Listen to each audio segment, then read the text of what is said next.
நேயர்களுக்கு வணக்கம். ஜாதகத்தில் நீசம் பெற்ற கிரகம் நீச பங்கம் பெறும் விதிமுறைகளை ஜோதிட சாஸ்திரத்திலே சொல்லப்பட்ட விதிமுறைகளை விளக்கி இந்த வீடியோவிலே பேசுகிறேன். பொதுவாக நீசம் பெற்ற கிரகம் வீட்டின் அதிபதி ஆட்சி உச்சம் பெற்றால் நீச பங்கம் பெறும் என்ற விதிமுறை இருக்கிறது.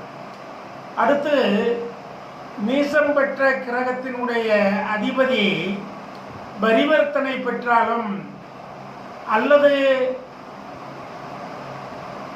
அவர் நவாம்சத்திலே அதே இடத்தில் ஆட்சி பெற்று இருந்தாலும் நீசபங்கமாகும்.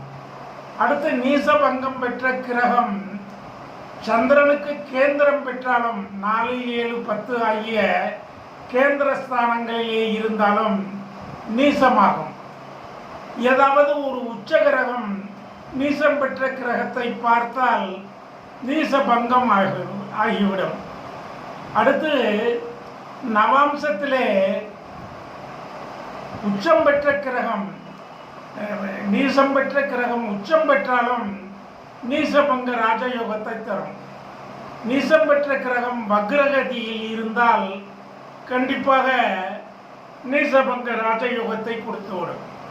நீசபங்கம் பெறும் கிரகம் ராஜயோகத்தை தரும். அது நீசபங்க ராஜயோகம் என்று ஜோதிட சாஸ்திரத்திலே குறிப்பிடப்பட்டிருக்கிறது. இந்த நீசம் பெற்ற கிரகம் அஸ்தமனம் மட்டும் ஆகிவிடக்கூடாது. சூரியனுக்கு 6, 7, 8 இடங்களிலே இருந்து அஸ்தமனம் ஆகிவிடக்கூடாது. வக்ரகம் பெற்றால் மிக நல்லது. 3 கிரகங்கள் இதே போல வக்ரகம் பெற்றால் அந்த ஜாதகர் உயர்நிலை அடைவார் என்று ஜோதிட சாஸ்திரத்திலே சொல்லப்பட்டிருக்கிறது. எனவே அவரவர் குடும்ப ஜாதகங்களை பார்த்து நீசபங்கம் பெற்ற கிரகம் ஏதாவது இருந்தால் அது பங்கம் பெறுவதற்கு ஆன விதிமுறைகளை நான் கூறியபடி ஒரு குறிப்பிலே எழுதி வைத்து அதை சரிபார்த்து பலனடைய வேண்டும் என்று நேயர்களை கேட்டுக்கொள்ளுகிறேன்.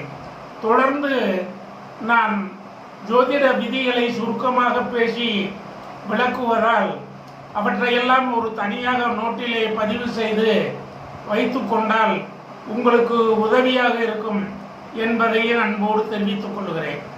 எனது நன்றி கலந்த வணக்கங்களையும் வாழ்த்துக்களையும் நேயர்களுக்கு தெரிவித்து விடைபெறுகிறேன். நன்றி, வணக்கம்.